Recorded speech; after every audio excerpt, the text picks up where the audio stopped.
আজকে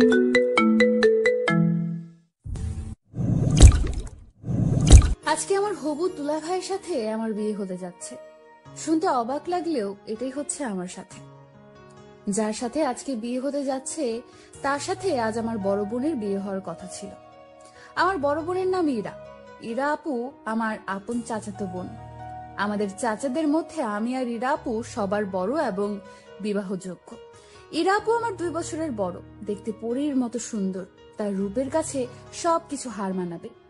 ইরা আপুর সাথে যার বিয়ে হওয়ার কথা ছিল তিনি এক দেখাতে পছন্দ করেন এবং বিবাহ করতে সম্মতি দেন। শুনলাম লোকটার নাকি বিশাল বড় ব্যবসা প্রতিষ্ঠান রয়েছে। তাদের আর্থিক অবস্থার তুলনায় আমাদের আর্থিক অবস্থা তেমন একটা মানানসই না।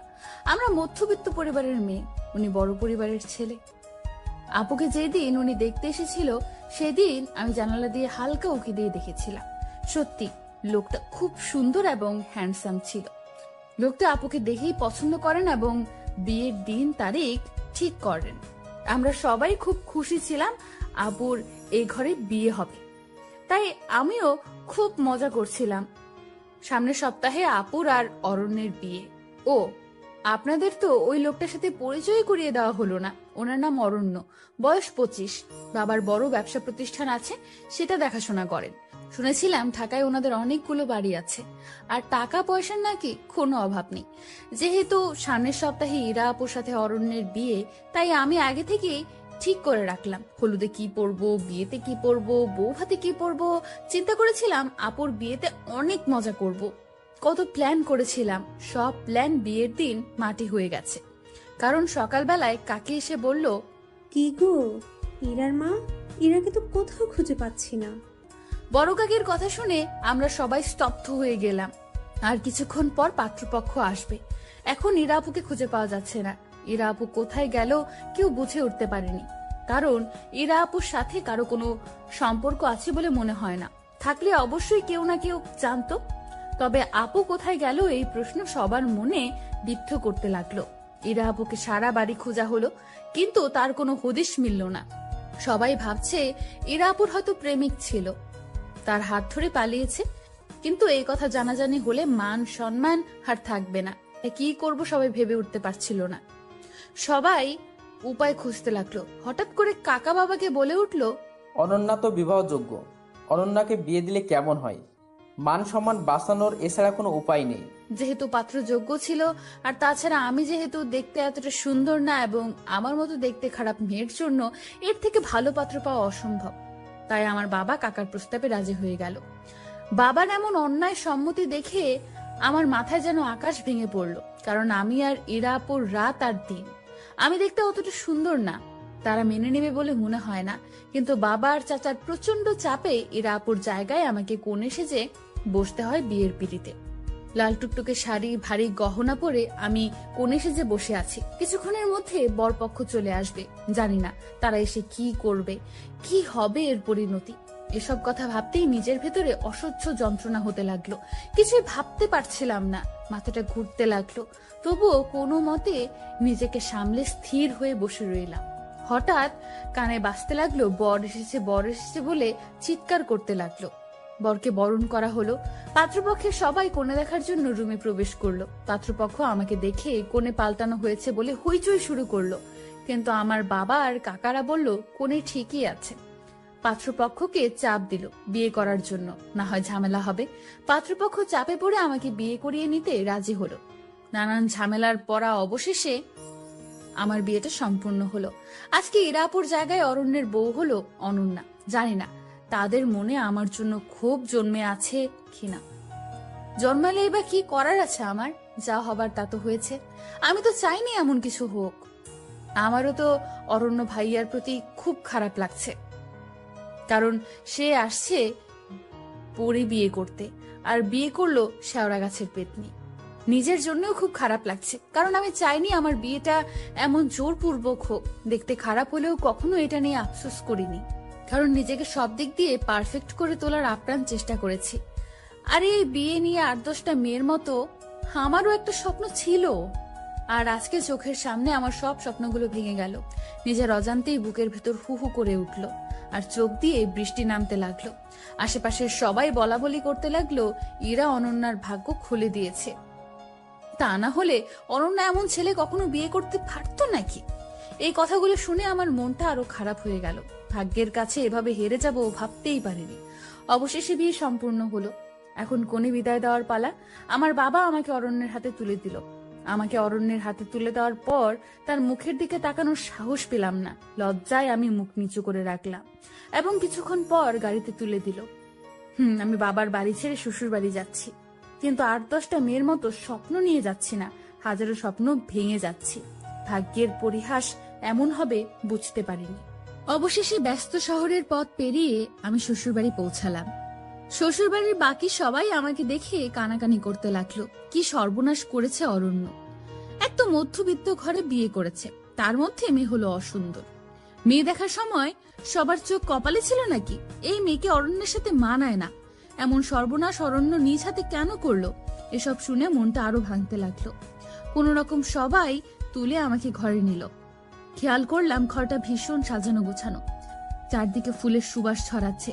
আজ এই ঘরে ইরা আপু আসার কথা ছিল। ভাগ্যের লীলা খেলায় আমি আসলাম। ঘরে নিভু নিভু আলোতে চুপ করে বসে রইলাম। হয়তো এই সময় অন্য মেয়েরা বসে থাকে স্বামীর অপেক্ষায়, আর আমি বসে আছি এক অনিশ্চিত ভবিষ্যতের অপেক্ষায়। হঠাৎ খেয়াল করলাম অরণ্য ঘরে ঢুকেছে। ওনাকে দেখে আমার পুরো শরীর ভয়ে কাঁপতে লাগলো।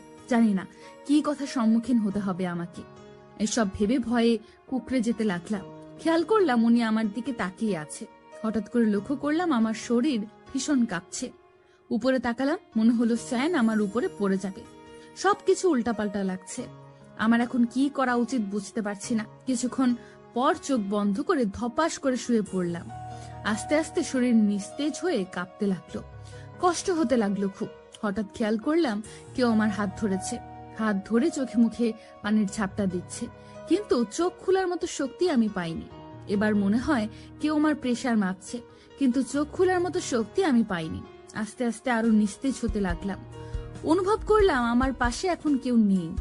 নিজেকে খুব অসহায় মনে হলো। কিছুক্ষণ পর খেয়াল করলাম কেউ আমার মুখে কিছু একটা দিয়ে বলতেছে, এই যে আপনি এটা খেয়ে নিন, আপনার প্রেসার খুব নেমে গিয়েছে, একটু কষ্ট করে খান, হা করুন। কথাগুলো শোনার পর হা করার মতো শক্তি পাচ্ছিলাম না। কোনোভাবে নিজের মধ্যে শক্তি সঞ্চার করে হা করলাম।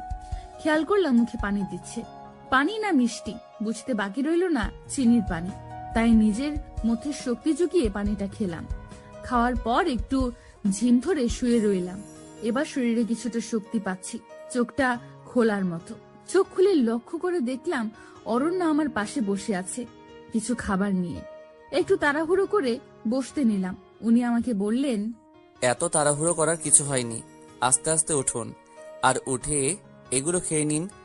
আপনাকে দেখে মনে হচ্ছে সকাল থেকে কিছু খাননি, তাই প্রেসার কমে গেছে। আপনি এগুলো খেয়ে নিন। সকাল থেকে আমার উপর দিয়ে যা গেছে এরপর গলা দিয়ে খাবার নামে নাকি? তবে আমি অনেক খেতে পারা একটা মেয়ে, সারাদিন কিছু না কিছু খেতাম। সত্যি বলতে এই মুহূর্তে আমার পেটে প্রচুর ক্ষুধা লেগেছে, তাই সামনে পোলাও রোস্ট দেখে লোভ সামলাতে পারলাম না। সামনে পেয়ে খেতে লাগলাম। হঠাৎ করে খাবার গলায় বাঁধলো। তখন উনি আমার সামনে এক গ্লাস পানি ধরলো। আমি পানিটা নিয়ে এক নিঃশ্বাসে খেয়ে ফেললাম। উনি আমাকে কি ভাবছে সেটা আমি দেখার প্রয়োজন মনে করছি না। আমি আমার আপন মনে খেতে লাগলাম। খাওয়া শেষ করে আমি রিল্যাক্স মুডে শুয়ে পড়লাম, আর উনি খাবার প্লেটটা টেবিলের উপরে রাখতে গেল। যাক, লোকটাকে যতটা খারাপ ভাবছি ততটা খারাপ না, এটা ভেবে মনটা শান্ত হলো। কিন্তু হুট করে উনি বললেন, আপনি কি ঘুমিয়ে পড়েছেন? না ঘুমালে আপনার সাথে একটু কথা ছিল। আমি নড়ে চড়ে বসলাম। না, আমি ঘুমাইনি। কেন, কি বলবেন বলুন? উনি এবার গম্ভীর গলায় বললেন, সত্যি বলতে সবার চাপে পড়ে আমি আপনাকে বিয়ে করেছি। আমি আপনার বোন ইরাকে প্রথম দেখাতে ভালোবেসে ফেলেছি। সেই জায়গায় আপনাকে কেন জানি না, চাইলেও মানতে পারছি না। আপনাকে আমি আঘাত দিয়ে কথাটা বলতে চাইনি। আমি সোজা সাপটা ছেলে, যা বলি সরাসরি। না মানারও একটা কারণ আছে। আশা করি আপনি যথেষ্ট বুদ্ধিমতী, আর সে কারণটা বুঝতে পেরেছেন। ওনার কথা শুনে কেন জানি না তেমন কোনো খারাপ লাগলো না। কারণটা আর কি হবে? কারণটা হলো আপু সুন্দর, আমি অসুন্দর। আমি তো আগেই বুঝেছিলাম। আমার বিয়েটা 8-10টা মেয়ের মতো হয়নি। তাই ওনাকে জবাব দিলাম, আপনাকে জোর করে আমাকে মানতে হবে না। আমি নিজেও চাইনি আমাকে এভাবে বিয়ে দেওয়া হোক। বিয়ের দিন ইরা আপুকে কোথাও খুঁজে পাওয়া যাচ্ছিল না, কোথায় গেল কেউ বলতে পারবে না। তাই আপুর কোনো রিলেশন ছিল নাকি না এটা কারো জানা ছিল না। এই সময় কি করবে কেউ বুঝে উঠতে পারেনি। আর ওই বাড়িতে আমি ছাড়া আর কোনো বিবাহযোগ্য মেয়ে ছিল না, তাই সবার জোরাজোরিতে আমি রাজি না হয়ে পারলাম না। আমি জানি এরা আপুর তুলনায় আমি কিছুই না, আপু সুন্দর, আমি অসুন্দর, কিন্তু এটা নিয়ে আমার কোনো আফসোস হয়নি। আমি নিজেকে সব সময় পারফেক্ট ভাবে গড়ে তোলার চেষ্টা করেছি, কিন্তু ভাগ্যের কাছে এভাবে হেরে যাব বুঝতে পারিনি। আপনি চিন্তা করবেন না, আমি কখনো জোর করে কিছু করব না। সময়টা একটু পার হতে দিন, আপনি চাইলে আমি আপনাকে ডিভোর্স দিয়ে দেব। আমার কথা শুনে উনি বেশ চমকে গেলেন। উনি হয়তো আশা করেননি আমি এমন কিছু বলবো। কিছুক্ষণ স্তব্ধ থেকে উনি উত্তর দিলেন, সে যাই হোক, সময় সব বলে দিবে। আপাতত আমি আপনাকে মেনে নিতে পারবো না। আপনি এ বাড়িতে এসেছেন মেহমান হিসেবে, আপনার যেন কোনো সমস্যা না হয় সে বিষয়টা খেয়াল রাখবো। দয়া করে আমার ভালোবাসা পাওয়ার আশা রাখবেন না, কারণ আমি আপনার বোনকে প্রথম দেখাতে ভালোবেসে ফেলেছি। আমি কিছুক্ষণ চুপ থেকে জবাব দিলাম, আপনি দয়া করে আমাকে সিরিয়ালের নায়িকা ভাববেন না। আমি আপনাকে জোর করব না, কিন্তু আপনি আপনার স্ত্রীর সামনে অন্য একটা মেয়েকে ভালোবাসি বলবেন, সেটা আমি কখনো মেনে নেব না। আপাতত ডিভোর্সের আগ পর্যন্ত আমি আপনার স্ত্রী, আপনি আমার স্বামী, সুতরাং সম্পর্কটা ওইভাবেই দেখবেন। আর আমার সামনে অন্য মেয়েকে ভালোবাসি বলার আগে 10 বার ভেবে বলবেন, কারণ আমি দেখতে অসুন্দর হলেও নিজেকে কখনো ছোট করে দেখি না, এখনো দেখব না। দয়া করে আমাকে অবলা নারী ভেবে যা ইচ্ছা তা বলা যাবে না। দোষটা তো আমার ছিল না, আমি তো আপনাকে জোর করে বিয়ে করতে চাইনি। ভাগ্য এভাবে সব ওলট পালট করে দিয়েছে, কিন্তু ভাগ্যের দোহাই দিয়ে নিজের জীবন বরবাদ করার মতো মেয়ে আমি নই। এবার আমি ওনার দিকে খেয়াল করে দেখলাম ওনার মুখটা বেশ চুপসে গেছে। গেলেই বাকি, আমি কেন ওনার এইসব কথা শুনে নিজেকে ছোট করব? আর এটা বাংলা সিনেমা না, আর আমি নায়িকা শাবানা না।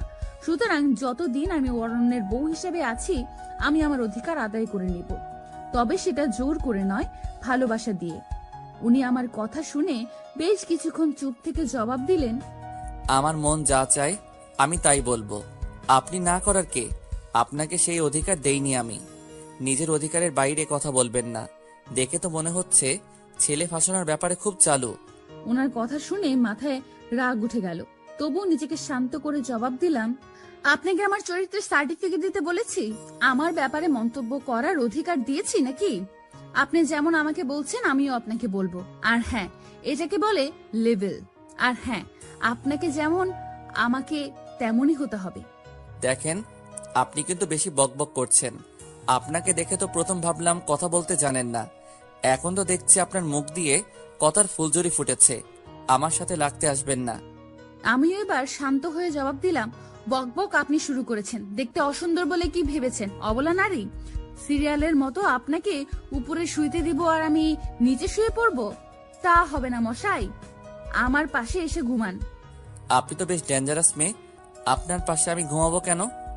আমি ব্রুটা বেশ কুচকে বললাম, তাহলে কোথায় ঘুমাবেন? জবাবে উনি বললেন, পাশের রুমে ঘুমাবো। আমি হাসি দিয়ে বললাম, তা হবে না মশাই, আপনি এখানেই ঘুমাবেন। উনি আমার কথা শুনে বেশ অবাক হলেন মনে হয়। কিছুক্ষণ চুপ থেকে রাগ রাগ ভাব নিয়ে আমাকে বলল, আপনি কিন্তু বেশি বাড়াবাড়ি করছেন। সে যাই করি, আমি ঘুমালাম, তবে রুম ছেড়ে ঘুমানো যাবে না। রুম ছেড়ে ঘুমালে আমি কিন্তু আপনার সাথে চলে আসব। উনি বেশ চমকিত পুলকিত হয়ে আমাকে বলল, আপনি তো বেশ নাছর বান্দা। ওকে, রুম ছেড়ে যাব না, আমি নিচে ঘুমাচ্ছি। এবার আমায় একটু রেহাই দিন। আমি মুচকি হেসে জবাব দিলাম, ওকে ভূত মশাই। উনি ভ্রুটা কুচকে বলল, ভূত মশাইটা কে আবার? আমি হাসতে হাসতে বললাম, কেন আপনি? উনি অবাক হয়ে বলল, এর মধ্যেই আপনি আমার নাম ঠিক করে ফেলেছেন? হ্যাঁ করেছি। উনি বিরক্ত হয়ে জবাব দিলেন, আপনি সত্যি পাগল একটা মেয়ে, সেটা কি আপনি জানেন? আমি হেসে তাকে জবাব দিলাম, সেটা নতুন করে বলার কিছু নেই। আমি একটু নাছর বান্দা, সবাই জানে। আপনি ঘুমান। আর হ্যাঁ, ধন্যবাদ এত কিছু খাওয়াবার জন্য। সবগুলো খাবার আমার প্রিয় ছিল, শুধু চিনির পানি ছাড়া। উনি কিছুটা চুপ হয়ে বলল, দোহাই লাগে, এবার চুপ হন, আমাকে ঘুমাতে দিন। আমি হাত দিয়ে মুখ চেপে ইশারা দিলাম ঘুমান। এরপর উনি ঘুমিয়ে পড়লেন। আপনারা হয়তো আমার এরকম আচরণ দেখে অবাক হচ্ছেন। আমি এরকম কেন করলাম। সত্যি বলতে আমি ছোটবেলা থেকে এমন নাছরবান্দা আর পাগলাতে। পাগলামির ভাবগুলো এত বড় হওয়ার পরেও যায়নি, তাই পাগলামির সুযোগ পেলেই করে ফেলি। এই যে অরণ্যের সাথে সবেমাত্র শুরু করেছি, এরপর যে কত কি হবে তা আস্তে আস্তে জানতে পারবেন। যাই হোক, সেদিনের মতো ঘুমিয়ে পড়লাম। পরদিন সকালে উঠে আমি খেয়াল করলাম উনি নাক ডেকে ঘুমাচ্ছে। এমন ভাবে নাক ডাকছে মনে হয় ভূমিকম্প হচ্ছে। আমি কি করব বুঝতে না পেরে এক গ্লাস পানি নিয়ে ওনার নাক বরাবর ঢেলে দিলাম। ভূতমশাই খপ করে উঠে বসে বলতে শুরু করলো, কি হলো? আপনি এভাবে গায়ে পানি দিলেন কেন? মাথার সব ছিঁড়ে গেছে নাকি আপনার? আমি এবার হাসতে হাসতে বললাম, মাথা আমার ঠিক আছে। এমন ভাবে নাক ডাকছেন মনে হয় 7 মাত্রায় ভূমিকম্প হচ্ছে। লক্ষ্য করলাম উনি বেশ রেগে আছে আমার কথা শুনে। কিছুক্ষণ দম ধরে বসে থেকে আমাকে বললেন, দেখেন, এসব মজা আমার একদম পছন্দ না, আর এমন করবেন না। কালকের থেকে একের পর এক করে আমাকে জ্বালাচ্ছেন। শেষমেশ আমি এ কোন পাগলের পাল্লায় পড়লাম? আল্লাহ, আমায় রেহাই দাও। আমি ব্রুটা কুচকে বললাম, হয়েছে হয়েছে, এত কষ্ট পেতে হবে না। আমি এখনো আপনাকে কিছুই করিনি, এতে হতাশ হওয়ার মতো কিছু হয়নি। এখন আমাকে সবার সাথে পরিচয় করিয়ে দিন। আমি তো বাসার কাউকে চিনি না। ভূত মশাই রাগী গলায় বললেন, কারো সাথে পরিচয় হওয়ার দরকার নেই। বাসায় অনেক মেহমান, আপনার বাইরে যাওয়ার দরকার নেই। ঘরে বসে থাকুন। উনি আরো কিছু বলতে যাবে, ঠিক সেই সময় কে যেন দরজায় নক করলো আর বলল, অরণ্য, দরজাটা খোল, বউ নিয়ে নিচে আয়, সবাই বউ দেখার জন্য অপেক্ষা করতেছে। উনি আমার সাথে কোনো কথা না বাড়িয়ে ওই মহিলাকে জবাব দিলেন, ফ্রেশ হয়ে আসতেছি, তুমি যাও। আচ্ছা, গেলাম আমি। উনি উঠতে যাবে, ঠিক তখনই আমি ওনাকে বললাম, আচ্ছা আপনার বাসায় কে কে আছে বলুন না আমায়। এবার উনি রেগে গিয়ে বললেন, আপনার এত কিছু জানতে হবে না। অতিথি হয়ে আসছেন, সময় মতো চলে যাবেন। বাসায় কে আছে এটা জেনে আপনার কি হবে?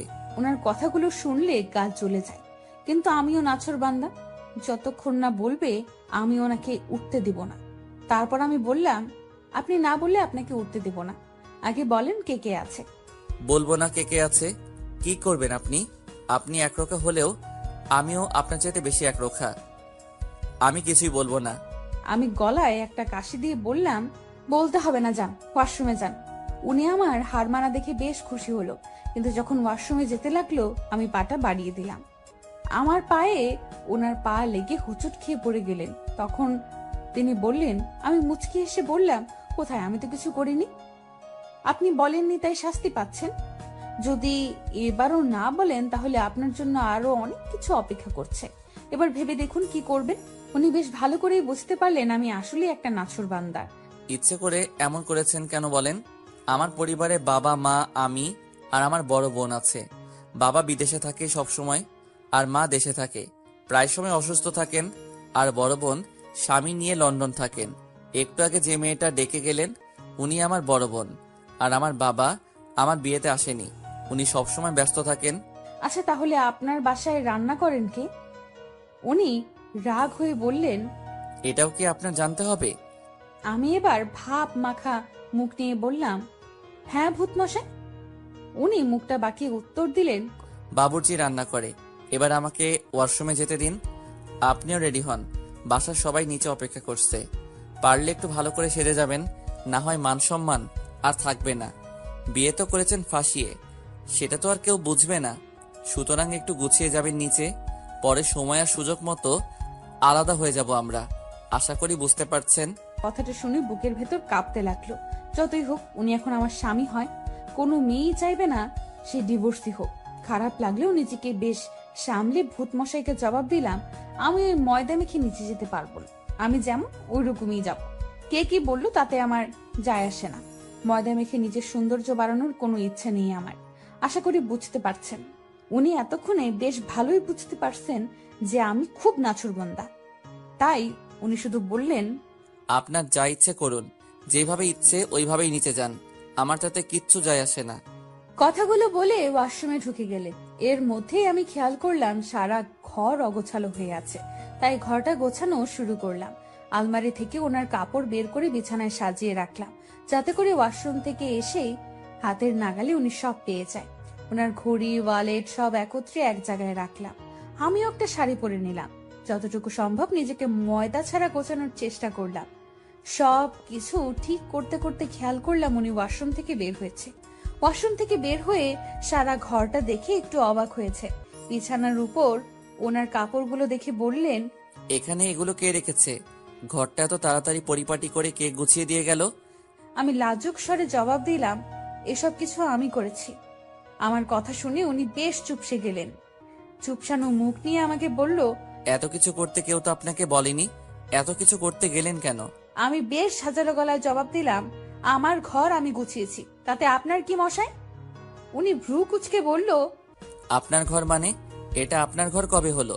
আমি হাসি হাসি মুখে উত্তর দিলাম, স্বামীর ঘরেই তো স্ত্রীর ঘর হয়। বিয়েটা যেভাবেই হোক, ডিভোর্সের আগ পর্যন্ত আমি আপনার স্ত্রী, আপনি আমার স্বামী, সুতরাং ঘর গোছাতে আমি পারবো নিশ্চয়ই। ভূতমশাই রাগী গলায় বললেন, আপনি একটু বেশি বকেন। আর আপনাকে এই ড্রেস বের করতে কে বলেছে? আমি তো এটা পরবো না। আমার কাছে এটা ভালো লেগেছে, তাই এটা বের করেছি। এটা পরলে আমি খুশি হব।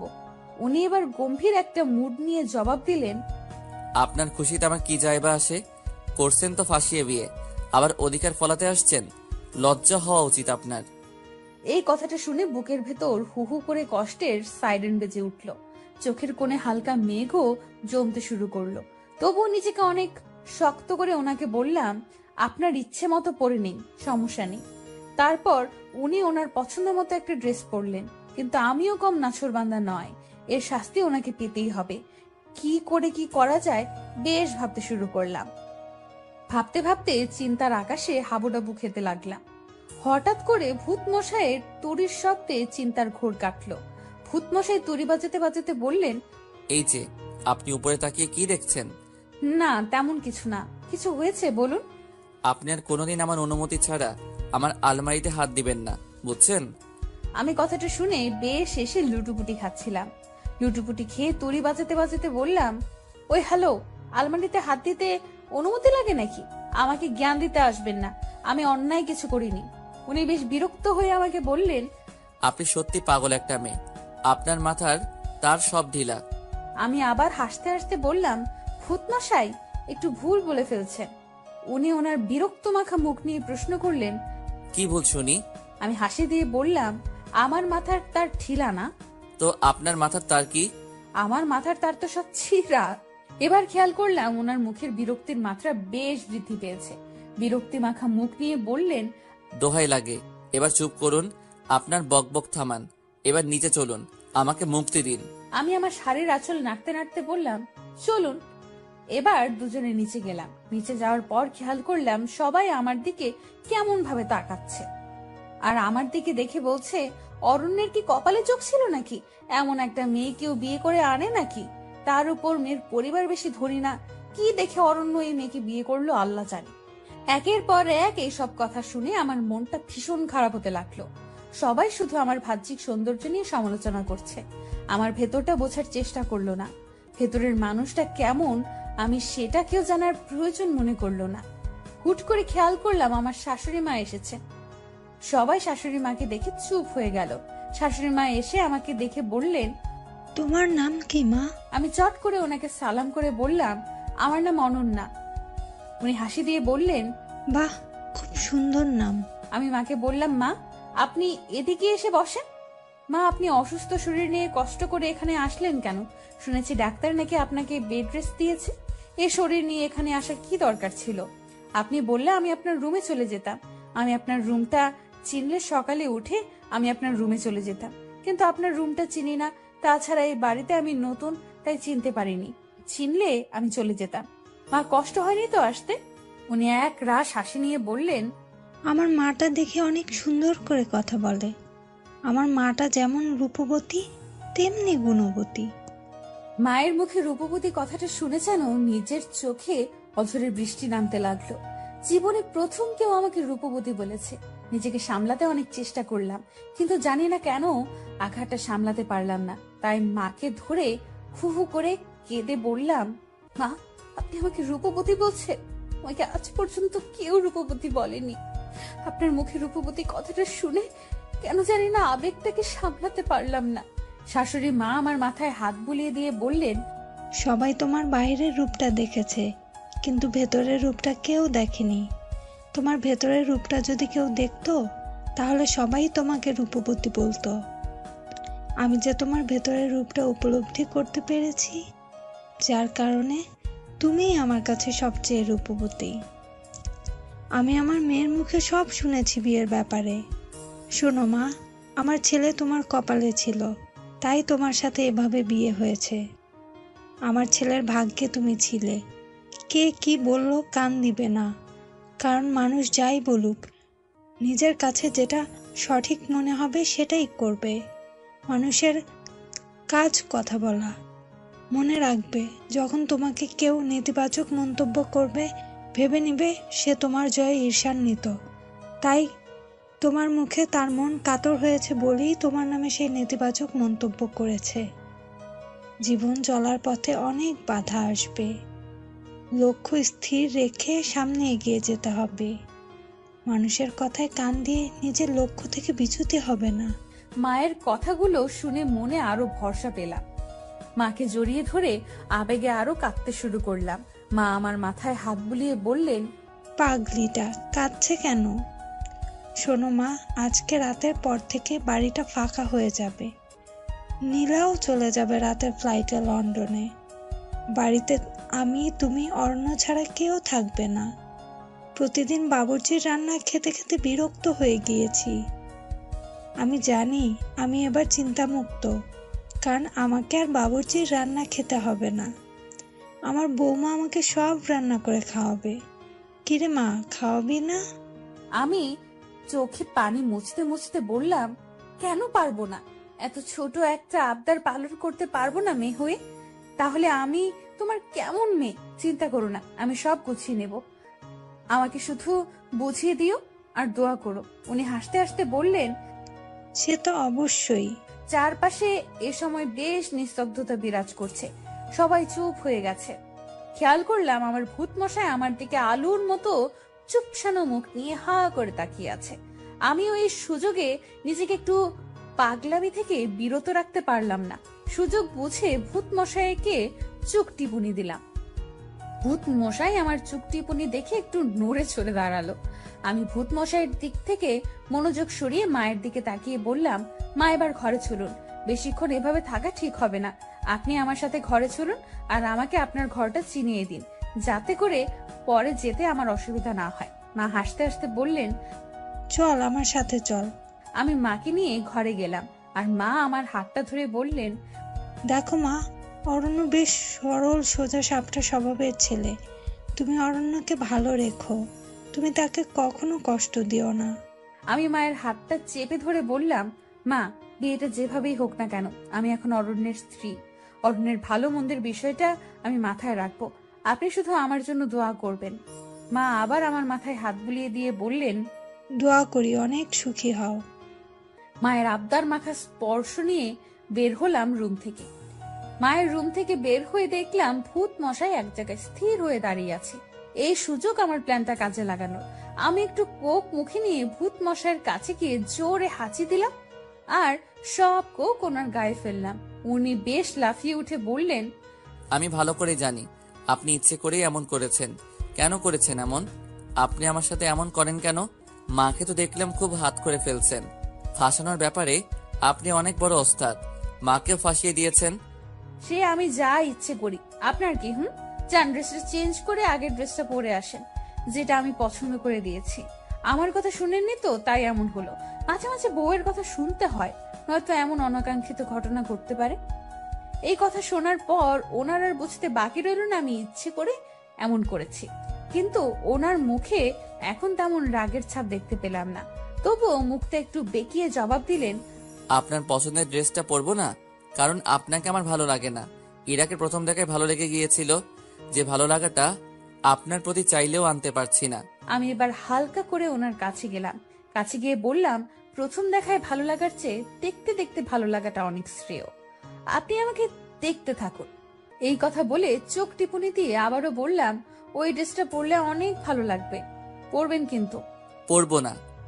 এই কথা বলে তিনি তাড়াহুড়ো করে রুমে চলে গেলেন। কিছুক্ষণ পর খেয়াল করলাম উনি সিঁড়ি দিয়ে নামছে। আমি ওনাকে দেখে পুরো অবাক, কারণ আমি যেই ড্রেসটা পরতে বলেছি সেই ড্রেসটা পরেছে। আমি তো ওনার দিক থেকে চোখ সরাতে পারছিলাম না। হুট করে উনি আমার কাছে এসে বললেন, ভাববেন না আপনার কথা রাখতে পড়েছি। আমার ড্রেস আমি পরবো, যা ইচ্ছে তা পরবো। আমি এবার আর কোনো কিছু বললাম না, শুধু মুচকি একটু হাসি দিয়ে বললাম, আচ্ছা ঠিক আছে, কিছু ভাববো না। ছোটখাটো খুনসুটি দিয়ে সারা দিন পার করলাম। সন্ধ্যার দিকে একে একে সব মেহমান চলে গেল। নীলা আপুরও রাতের ফ্লাইটে লন্ডনে চলে গেলেন। যাওয়ার আগে শুধু বলে গেল, বিয়ে যেভাবেই হোক আমি যেন সব কিছু ম্যানেজ করে নিই। আমি আশ্বাস দিলাম সব ঠিক করে নিব। পরিবারের এমন সাপোর্ট পাবো আশাও করিনি। সবাই আমার পাশে আছে এটা ভেবে মনে আরো ভরসা পেলাম। সারা দিন পার করে রাতে ঘুমাইতে গিয়ে রুমে দেখি ভূতমশাই কি যেন কাজ করতেছে। আমি এক মগ কফি নিয়ে তার দিকে এগিয়ে দিয়ে বললাম, এই যে আপনার কফি। উনি আমার হাত থেকে কফি নিয়ে কফিতে এক চুমুক দিয়ে কিছুটা টেস্ট বোঝার চেষ্টা করলো মনে হয়। আর একটু পর আমাকে বললেন, কফিটা কে বানিয়েছে? আমি লজ্জা মাখা মুখে বললাম, কেন? কফিটা ভালো হয়েছে তাই। আমি লজ্জা মাখা মুখে বললাম, কফিটা আমি বানিয়েছি। উনি এবার মুখটা আলুর চপের মতো করে ফেললেন। হলক্রমে উনি আমার প্রশংসা করে ফেলেছেন। এটা মনে হয় ওনার উচিত হয়নি, তাই মুখটাকে বাংলার 5 করে ফেললেন। এবার মনে হয় আমাকে একটু পচিয়ে ওনার দায়িত্ব পালন করবে। যা ভেবেছিলাম তাই করেছে। উনি ওনার মুখটাকে বাংলার 5 বানিয়ে আমার দিকে তাকিয়ে বললেন, এই জন্যই বলি টেস্টটা এত জঘন্য কেন। আমি ওনার কথার ভ্রুক্ষেপ না করে একটু মুচকি হাসি দিয়ে চলে গেলাম। পরের দিন সকালে উঠে সব রান্না করলাম। রান্না করে মায়ের খাবার নিয়ে মায়ের রুমে চলে গেলাম। মা আমাকে দেখে হাসি মাখা মুখ নিয়ে বলে উঠল, কিরে মা, এখন এত খাবার নিয়ে আসলি কেন? এত খাবার কোথায় দেখলে তুমি? এতগুলো সব খেতে হবে তোমাকে, নয়তো সুস্থ হবে না। আমার কাছে খাবার নিয়ে কোনো ফাঁকি দিতে পারবে না। খাইতে না চাইলে মায়ের দিয়া জোর করে খাওয়াবো। উনি হাসতে হাসতে আমার মাথায় হাত দিয়ে বললেন, বুঝতে পেরেছি, আমার আর ফাঁকি দেওয়া যাবে না। তা দাও, খেয়ে নেই। আমি মাকে খাওয়াতে লাগলাম আর একের পর এক গল্প শুনতে লাগলাম। মনে হয় উনি অনেক দিন পর মন খুলে কথা বলছে। ঠিক এ সময় অরণ্য এসে বলল, মায়ের রুমে আপনি এখন কি করছেন? মায়ের জন্য খাবার নিয়ে এসেছিলাম। আচ্ছা, আপনি এখন যান, মায়ের সাথে আমার একটু কথা আছে। ঠিক তখনই পাশ থেকে মা বললেন, অনন্যা তো পর কেউ না, অনন্যার সামনে বল কি বলবি। না মা, আমি একা কথা বলতে চাই। আমি আর কিছু না বলে মায়ের পাশ থেকে উঠে চলে আসলাম। কিছুক্ষণ পর উনি কথা শেষ করে খাবার খেতে আসলেন। আমি খাবারগুলো খেতে দিলাম। খেয়াল করলাম গপ গপ করে খাবার খাচ্ছে। এরপর আমি বললাম, আরে মশাই আস্তে খান, সব শেষ হয়ে গেলে আবার রান্না করব। মানে এগুলো কে রান্না করছে? লাজুক মুখে জবাব দিলাম, এগুলো সব আমি রান্না করেছি। এই জন্যই বলি এত জঘন্য কেন। কথাটা বলে উনি খেতে লাগলেন। আমি তখন বললাম, জঘন্য খাবার এভাবে খাচ্ছেন, ভালো খাবার হলে কিভাবে খেতেন? আমার কথাটা কানে তুললেন না মনে হয়, খেয়ে যাচ্ছে। এবার ওনাকে বললাম, এই যে শুনছেন, হ্যাঁ, কি বলবেন বলুন। আমি একটু বাইরে যেতে চাই, কিছু জিনিস কিনতে হবে, রান্নার জন্য কিছু সবজি লাগবে। আমি গেলে মন মতো কিনে আনতে পারতাম। আপনি গেলে যান, কিন্তু কি দিয়ে যাবেন? একটা গাড়ি আমি নিয়ে যাব। আরেকটা গাড়ি থাকলেও ড্রাইভার নেই। ড্রাইভারের স্ত্রী অসুস্থ, তাই ছুটি নিয়ে বাড়ি গিয়েছে। আপনি কিভাবে যাবেন? আমি মুচকি হেসে বললাম, সেই গাড়ির চাবিটা দিয়ে যান, আমি একাই যেতে পারবো। উনি অবাক হয়ে বললেন, একা চলে যেতে পারবেন মানে? গাড়ি কে চালাবে? কেন আমি চালাবো? আমার এই কথা শুনে এবার উনি বেশ চমকে উঠলেন। আমার মুখ থেকে উনি এমন কথা আশা করেননি হয়তো। তারপর আমাকে জিজ্ঞেস করলেন, আপনি গাড়ি চালাতে পারেন? আমি হাসতে হাসতে বললাম, হ্যাঁ পারি। অসুন্দর বলে নিজেকে কখনো ছোট ভাবিনি। সবকিছু শেখার চেষ্টা করেছি, নিজেকে পারফেক্ট ভাবে গড়ে তোলার চেষ্টা করেছি। আমার কথা শুনে উনি কিছুক্ষণ আমার দিকে তাকিয়ে রইলেন এবং বললেন, আচ্ছা, আমি চাবি দিয়ে যাব। তারপর উনি আমাকে চাবি দিয়ে চলে গেলেন। আস্তে আস্তে দিন কাটতে লাগলো। অরণ্যের সাথে খুনসুটিগুলো বাড়তে লাগলো। খেয়াল করলাম অরণ্য অনেক পরিবর্তন হতে লাগলো। এর মধ্যে হুট করে একদিন অরণ্য অফিস থেকে এসে আমাকে বলতে লাগলো, আপনি একটু তাড়াতাড়ি রেডি হন, আপনাকে নিয়ে এক জায়গায় যাব। অরণ্যের এমন কথা শুনে আমার মনটা খুশিতে নাচতে শুরু করলো। কিন্তু অরণ্য আমাকে নিয়ে কোথায় যাবে জানার জন্য মনটা ছটফট করতে লাগলো। তাই নিজের আবেগ আর সামলাতে পারলাম না। অরণ্যকে জিজ্ঞেস করলাম, আপনি আমাকে কোথায় নিয়ে যাবেন? অরণ্য বেশ রাগ রাগ গলায় বলল, আপনাকে রেডি হতে বলেছি, আপনি রেডি হন। এত কিছু জানতে হবে না, একটু বকবক বেশি করেন, এত বকা ভালো না। যান, রেডি হয়ে আসুন। আমি মুখটা কাচুমাচু করে যেতে লাগলাম। উনি পেছন থেকে ডেকে বললেন, শুনেন। আমি হাসি দিয়ে পেছন ফিরে বললাম, হ্যাঁ বলেন। আমি জানতাম। কোথায় যাব আপনি বলবেন? উনি আরেকটু গম্ভীর গলায় জবাব দিলেন, আপনার মাথায় আসলেই গোবর। আমি বলার আগে বকবক করে যাচ্ছেন। আমি কোথায় যাব সেটা বলার জন্য ডাকিনি। আমি মন খারাপ করে ওনার দিকে তাকিয়ে বললাম, তাহলে কেন ডেকেছেন? আমি ডেকেছি এজন্য আজকে একটা শাড়ি পরবেন। হঠাৎ শাড়ি পরবো কেন? আমি বলেছি তাই পরবেন। আপনি বললে পরতে হবে। বলছি তো পরবো না। উনি রেগে গিয়ে বললেন, আপনাকে পরতেই হবে। বলছি তো পরবো না। আপনার যা ইচ্ছা তাই করেন। এ কথা বলে উনি চলে গেল। আমার তো ওনাকে রাগাতে পেরে খুব ভালো লাগতেছে। এখন কি করব? শাড়ি পরবো নাকি কিছুই মাথায় আসছে না। আজকে ভূতমশাই আমাকে কোথাও নিয়ে যাবে। কেন জানি না ভূতমশাই এই কয়েকদিনে অনেকটা পাল্টে গেছে। এখন আর আমাকে আগের মতো কষ্ট দিয়ে কথা বলে না। তাই এই পাল্টানো দেখে আমি খুব খুশি। যাই হোক, আলমারি খুলে শাড়ি দেখতে লাগলাম কোনটা পরবো। এত শাড়ির মধ্যে কোন শাড়িটা পরলে ভূতমশাই খুশি হবে। দেখতে দেখতে আলমারির সব শাড়ি খাটের উপর রাখলাম। ভূতমশাই আমার কাছে এসে বলল, আপনি এখন রেডি হননি? খাটের উপর শাড়ির মেলা বসিয়েছেন, এত শাড়ি খাটের উপর রাখছেন কেন? আমি তোতলাতে তোতলাতে জবাব দিলাম, না না না, মানে না। কি না মানে মানে করছেন? স্পষ্ট করে বলেন কি হয়েছে। এমনিতে তো কথা একটাও মাটিতে পড়ে না, এখন এভাবে তোতলাচ্ছেন কেন? ঠিক করে বলেন কি হয়েছে। আমি মুখটা একটু অসহায় ভাবে নিয়ে বললাম, না মানে। আবার না মানে শুরু করেছেন। সত্যি বলতে আমি কোন শাড়িটা পরবো ঠিক বুঝতে পারছি না। আপনি যদি একটু ঠিক করে দিতেন ভালো হতো, আমার রেডি হতে সুবিধা হবে। উনি মুচকি হেসে আমাকে বললেন, একটু ওইদিকে যান। সামান্য শাড়িটা ঠিক করতে পারছেন না, কোনটা পরবেন সবকিছু তো বলার আগে করেন। আজ এমন কি হলো, শাড়ি পছন্দ করতে পারছেন না? না মানে।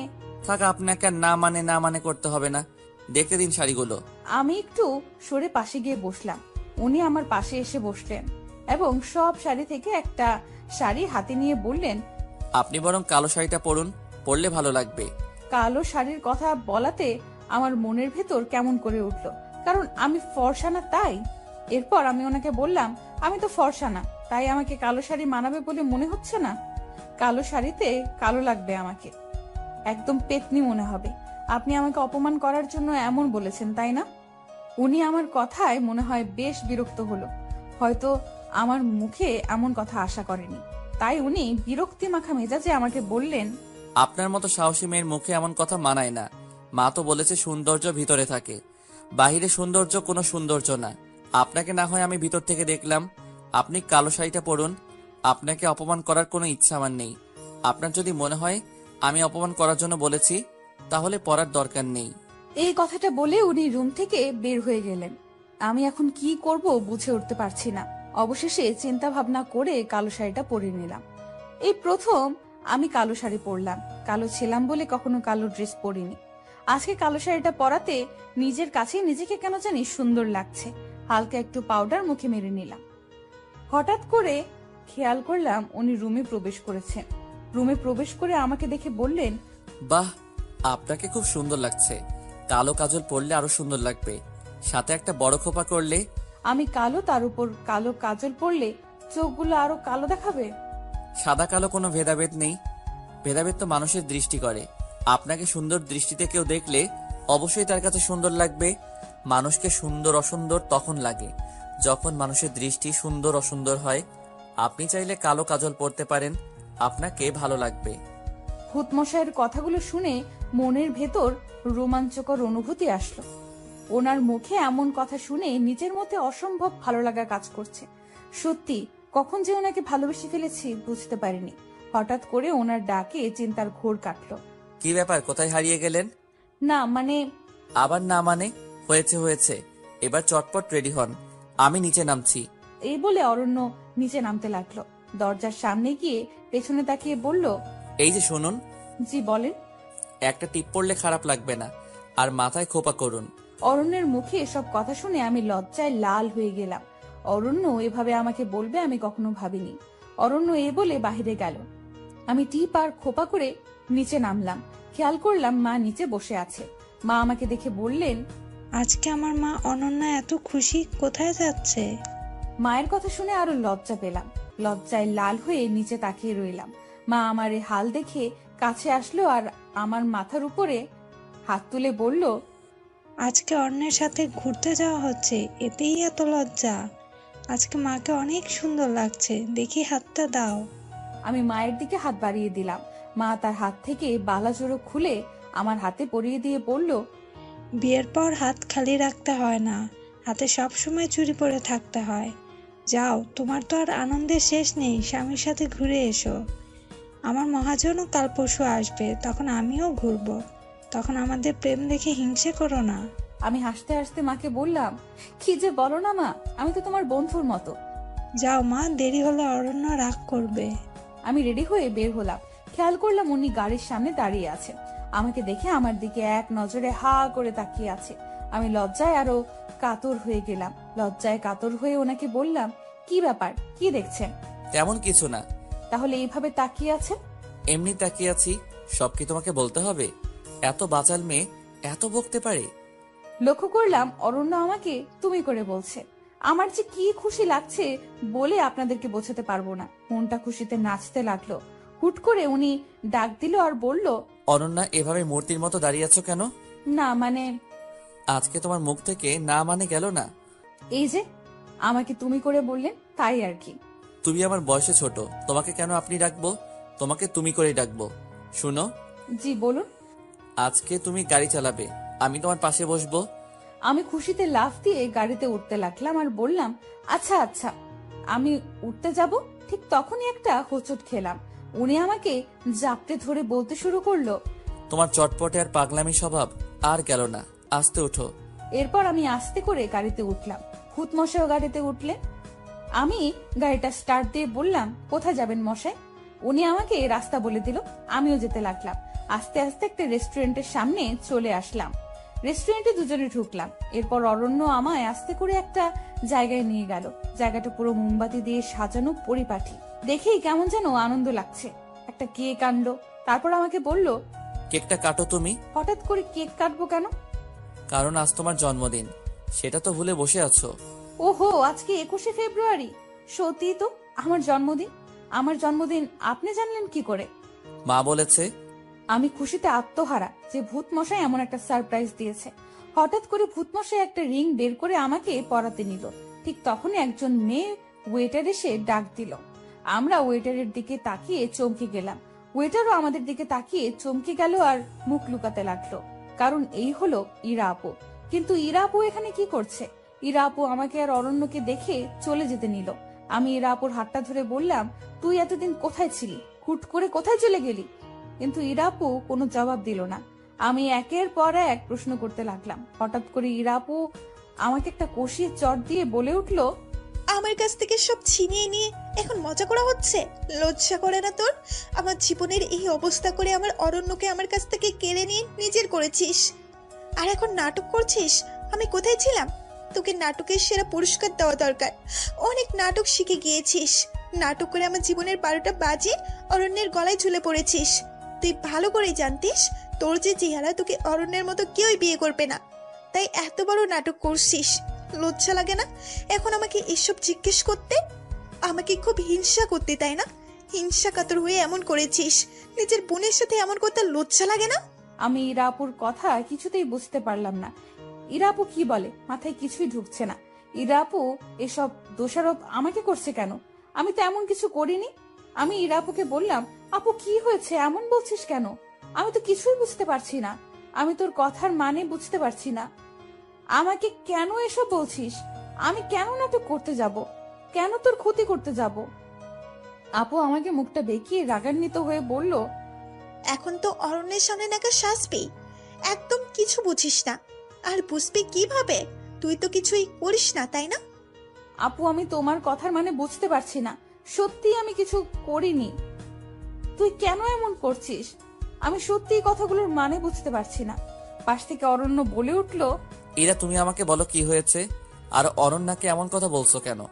অনন্যা কি করেছে আমাকে একটু খুলে বলো।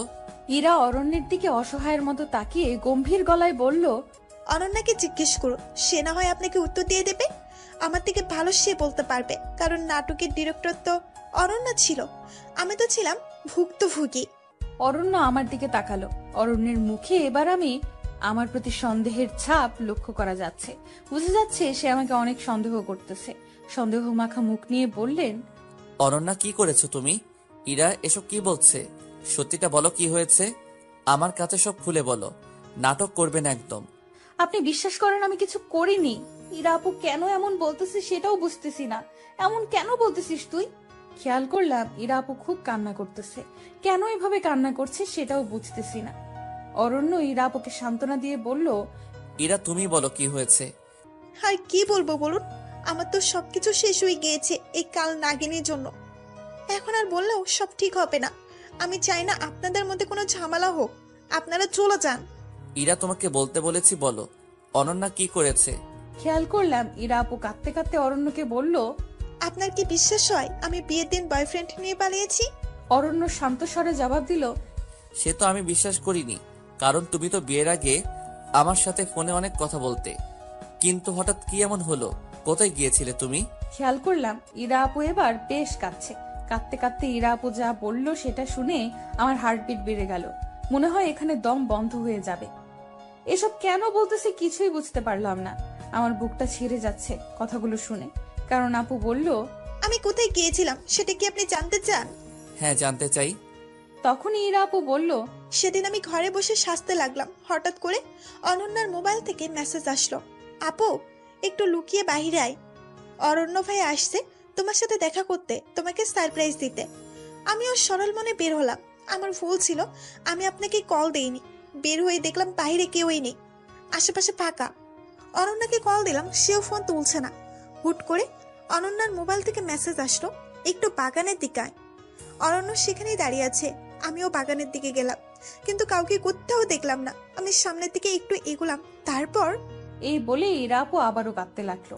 অরণ্য তখন ইরা আপুর হাতটা ধরে বললেন, বলো তারপর কি হলো, কান্না থামাও।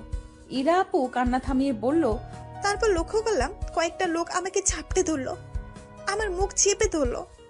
আমি চোখেও কিছু দেখতে পেলাম না। কখন যে জ্ঞান হারিয়ে ফেললাম টেরই পেলাম না। জ্ঞান ফেরার পর লক্ষ্য করলাম আমি রনকদের বাসায়। অরণ্য বেশ অবাক হয়ে জিজ্ঞেস করলেন, রনকটা কে? ইরা আপু বলল, রনক হলো অনন্যার বেস্ট ফ্রেন্ড। যদিও রনক অনন্যা 2 বছরের বড়, তবুও তাদের ভালো ফ্রেন্ডশিপ ছিল। রনক আমাকে অনেক পছন্দ করত। অনন্যাকে বেশ কয়েকবার বলেছিল সে, কিন্তু আমি রাজি হইনি। আর সে সুযোগ অনন্যা নিয়েছে। আমার বিয়ের দিনে আমাকে গায়েব করে দিয়েছে আর ফাঁসি আপনাকে বিয়ে করেছে। অনন্যা আমার সাথে এমন করবে আমি ভাবতেও পারিনি। রনককে দেখে আমি চমকে গিয়ে জিজ্ঞেস করলাম, তুমি আমাকে এখানে নিয়ে এসেছো কেন? আমি তোমাকে ভালোবাসি ইরা। আমি চাই তুমি আমার হও। দেখো, অনন্যাও চাই তুমি আমার হও। তাই তো অনন্যা আমাকে সাহায্য করেছে। ইরা রনকের মুখে অরণ্যের নামটা শুনে অবাক হয়ে গেল। অবাক হয়ে রনককে জিজ্ঞেস করলো, অনন্যা তোমাকে সাহায্য করেছে আমাকে তুলে আনতে? আমি বিশ্বাস করি না। হ্যাঁ, আমি সত্যি বলছি। বিশ্বাস অবিশ্বাস তোমার ব্যাপার। আমি তোমাকে বিয়ে করতে চাই, আর সন্ধ্যায় বিয়ে করব। আমি সবকিছু ঠিক করে রেখেছি। এই কথাগুলো বলে ইরা আপু আবার কাঁদতে লাগলো। অরণ্য ইরার হাতটা আরো ভালো করে ধরে বললেন, এরপর তুমি ওখান থেকে কিভাবে এসেছো? এরপর আমি কোনো রকম রনকের চোখ ফাঁকি দিয়ে বের হলাম। এরপর বাড়ি থেকে দেখি আপনার সাথে অনন্যার বিয়ে হয়ে গেছে, আর সবাই ভেবে নিয়েছে আমি পালিয়ে গিয়েছি। সেদিন আমার মুখটা দেখানোর মতো ইচ্ছা আর ছিল না, তাই বাড়িতে আর যাইনি। সরাসরি ফ্রেন্ডের বাসায় চলে যাই। সেখান থেকে একটা কাজ জোগাড় করি, আর এখানে একটা বাসা ভাড়া করে থাকা শুরু করলাম। তুমি একবার আমাকে বলতে পারতে ইরা। কি বলবো আপনাকে, কোন মুখে বলতাম আপনাকে? ততক্ষণে সব শেষ হয়ে গিয়েছিল। অনন্যার সাথে আপনার বিয়ে হয়ে গিয়েছিল। আমার তো এখানে বলার কিছুই ছিল না। অনন্যা আমার সাথে যা করেছে আমি তো তা করতে পারি না, কারণ অনন্যা আমাকে বোন না ভাবলো, আমি তাকে বোন ভাবি। আমি ইরা আপুর কথা শুনে চিৎকার করে কেঁদে বলতে লাগলাম, আমি এসব কিছুই করিনি। অরণ্য আমার গালে কষিয়ে একটা চর দিয়ে বলল, তুমি এতটা নীচ আমি ভাবতে পারিনি। সামান্য টাকার জন্য নিজের বোনের সাথে এমন করতে পারলে? লজ্জা করলো না তোমার এমন করতে? আর এখন সবকিছু অস্বীকার করছো? আমি অরণ্যকে হাত জোর করে বললাম, সত্যি আমি কিছু করিনি। বিশ্বাস করে না আমাকে। ইরা আপু, কেন আমার নামে এমন মিথ্যা কথা বলছিস? কেন অরণ্যের চোখে আমাকে খারাপ বানাচ্ছিস? দেখতে অসুন্দর হতে পারি, কিন্তু আমার মনে উচ্চ আশা ছিল না, টাকা পয়সার মোহ আমার ছিল না। তাহলে কেন এমন বলতেছিস? কি ক্ষতি করেছি আমি তোর? তুই তো আমাকে চিনিস আমি কেমন, তাহলে কেন এসব বলতেছিস? জবাবে ইরা আপু বলল, কি ক্ষতি করেছিস জিজ্ঞেস করতে লজ্জা করে না তোর? আর কি ক্ষতি করার বাকি রাখছিস তুই? যা তুই আর অরণ্য সংসার কর, আর এখানে আসিস না। ওপাশ থেকে অরণ্য বলে উঠল, আমার সাথে অনন্যা যাবে না, তুমি যাবে? ইরা আপু অবাক হয়ে উত্তর দিল, আমি কোথায় যাব? আমার সাথে আমার মায়ের কাছে যাবে, আর মায়ের কাছে সব বলবে। আর যে কষ্ট অনন্যা তোমাকে দিয়েছে সেটা আমি অনন্যাকে ফিরিয়ে দিব। তুমি আমার সাথে চলো। না, আমি চাই না আপনাদের মাঝে কোনো ঝামেলা হোক। ঝামেলা তো তুমি করনি, ঝামেলা করেছে অনন্যা, সেটা শাস্তি তুমি কেন পাবে? আমি অরণ্যকে অনেকবার বোঝানোর চেষ্টা করলাম, কিন্তু বোঝাতে পারলাম না। অরণ্য ইরাপুর কথা বিশ্বাস করেছিল, আমার কথার কোনো মূল্যই দিল না। আর ইরাপু কেন আমার নামে মিথ্যা বললো সেটা বুঝতে পারতেছি না। অরণ্যকে বোঝানোর হাজারো চেষ্টা করেও ব্যর্থ হয়েছি। অরণ্য ইরাপুর হাতটা ধরে বের হয়ে গেল, আর আমাকে যে রিংটা পরাতে চেয়েছিল সেটা মেঝেতে পড়ে গেল। অরণ্য সেটা ফেলেই চলে গেল। আমি রিংটা হাতে নিয়ে কাঁদতে লাগলাম। কেন আমার সাথে এমন হলো? কি ক্ষতি করেছি আমি? কেন আমাকে এভাবে কষ্ট দেওয়া হলো? আমি তো কারো কোনো ক্ষতি চাইনি। কাঁদতে কাঁদতে এক দৌড়ে রেস্টুরেন্ট থেকে বের হলাম। খেয়াল করলাম অরণ্য আর ইরা আপু গাড়ি নিয়ে চলে গিয়েছে। আমার বুকে বেশ কষ্ট হতে লাগলো। একে তো অরণ্য আমাকে ফেলে রেখে গিয়েছে, তার উপর অরণ্য জানতো আমি এখানে কিছুই চিনি না। কিভাবে পারলো আমাকে আমার ভূত মশাই ফেলে রেখে যেতে? আমি তো কিছু করিনি। তাহলে আমার ভূত মশাই কেন আমাকে বিশ্বাস করলো না?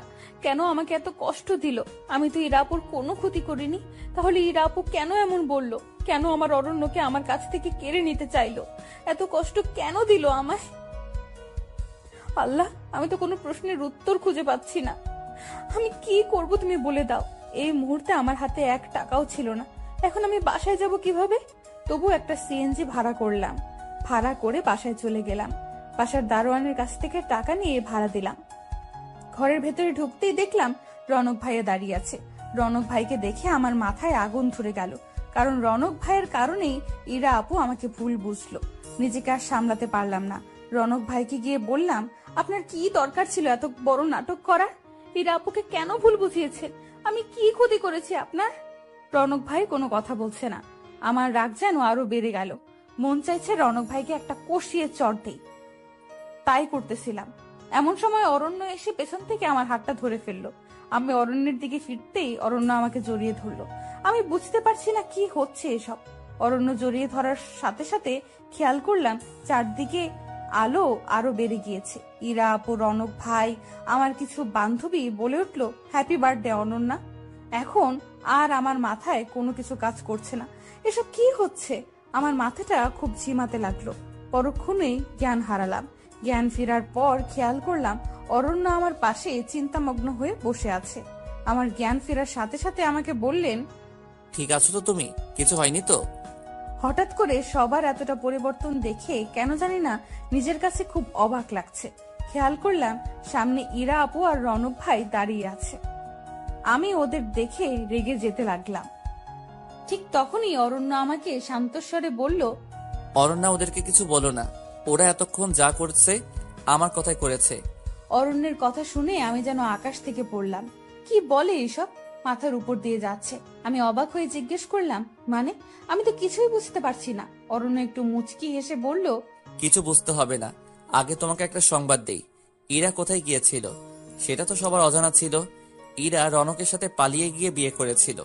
আমি কথাটা শুনে বেশ অবাক হয়ে বললাম, তাহলে একটু আগে ঘটে যাওয়া ঘটনাটি কি আমার স্বপ্ন ছিল?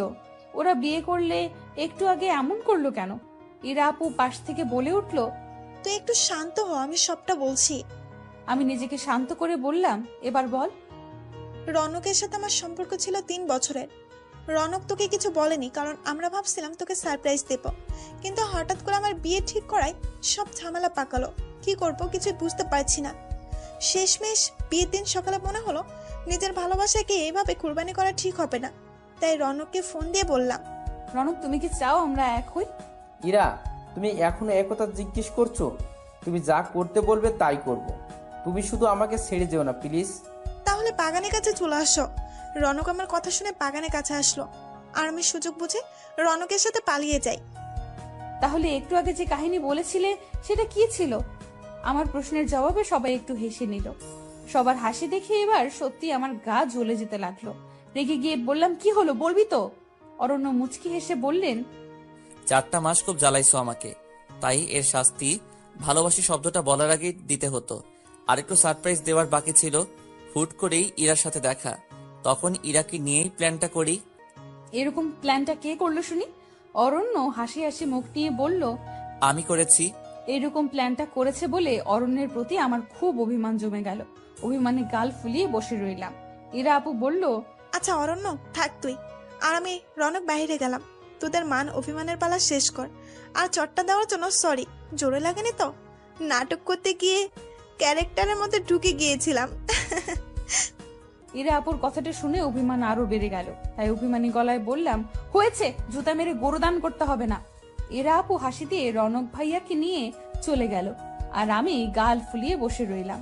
অরণ্য আমার দিকে তাকালো, কিন্তু আমি অভিমানের কারণে অরণ্যের দিকে তাকালাম না। অরণ্যের চোখ যেন আমার দিক থেকে সরছে না। আমি যেন তার চোখের নিশানা থেকে সরাতে পারছি না। ক্রমশই আমার অভিমান কমতে লাগলো। তবুও অভিমান ধরে রাখতে চেষ্টা করলাম, কিন্তু অভিমান ধরে রাখতে পারলাম না। তাই অরণ্যকে জড়িয়ে ধরে আবেগে কাঁদতে লাগলাম। কাঁদতে কাঁদতে বললাম, আমাকে এইভাবে কষ্ট দেওয়ার কি দরকার ছিল? আমি যদি হারিয়ে যেতাম ওই জায়গা থেকে। আমি তো আমার অনন্যাকে চিনি, যে সে বাসা খুঁজে আসতে পারবে সেটা আমার খুব ভালো করেই জানা ছিল। সারপ্রাইজটা কেমন লাগলো? খুব বাজে লাগছে। এইভাবে আর সারপ্রাইজ দিবেন না। নাটক করতে গিয়ে তো রিং ফেলে আসলেন। খেয়াল করলাম অরণ্য আমার এই কথা শুনে অট্ট হাসি দিচ্ছে। তাই আমি বললাম, কি ব্যাপার, এত হাসি দিচ্ছেন যে? হাসি দিচ্ছে এই জন্য, আমি যে রিংটা ফেলে এসেছি সেটা নকল রিং ছিল।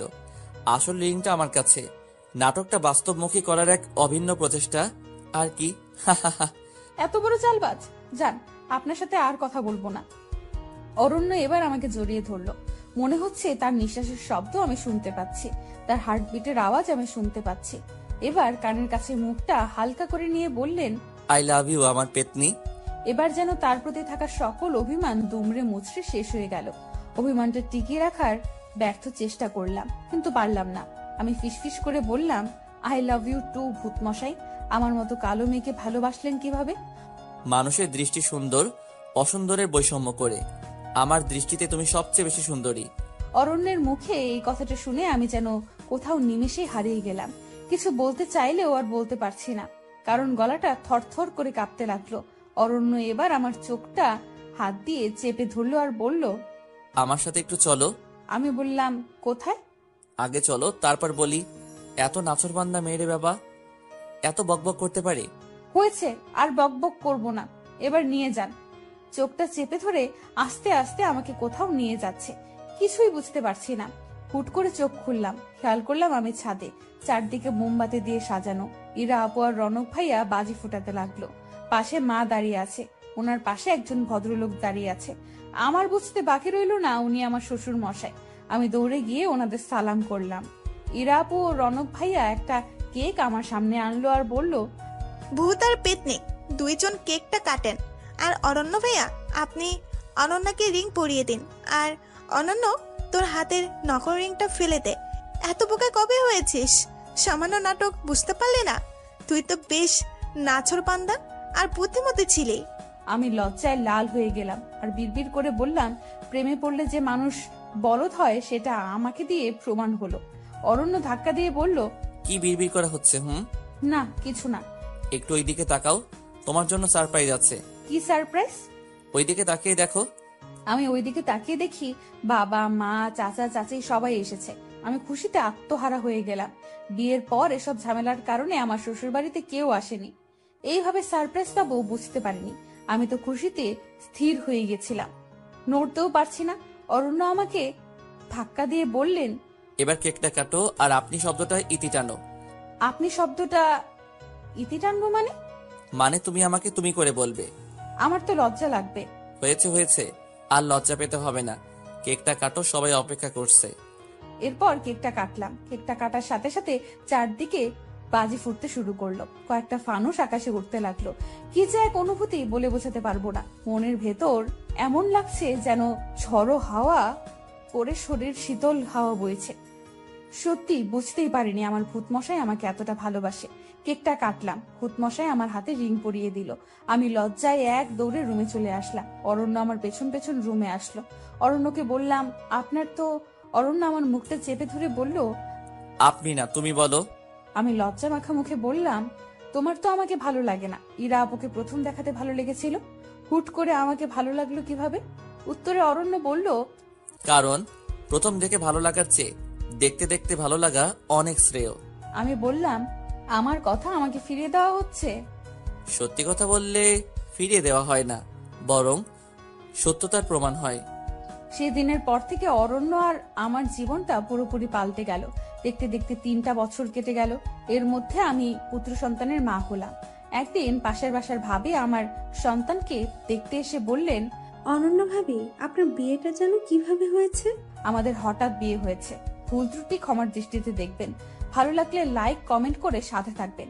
জানি না গল্পটা দিয়ে আপনাদের মনে কতটুকু জায়গা করে নিয়েছি। কষ্ট করে গল্প লিখলাম আপনাদের জন্য। পারিশ্রমিক না দিয়ে চলে যাবেন। পারিশ্রমিক হিসেবে আপনাদের দোয়া ও ভালোবাসা চাই, এবং আপনার লাইক, কমেন্ট ও মতামত চাই। কার কাছে কেমন লেগেছে আশা করি কমেন্ট করে জানাবেন।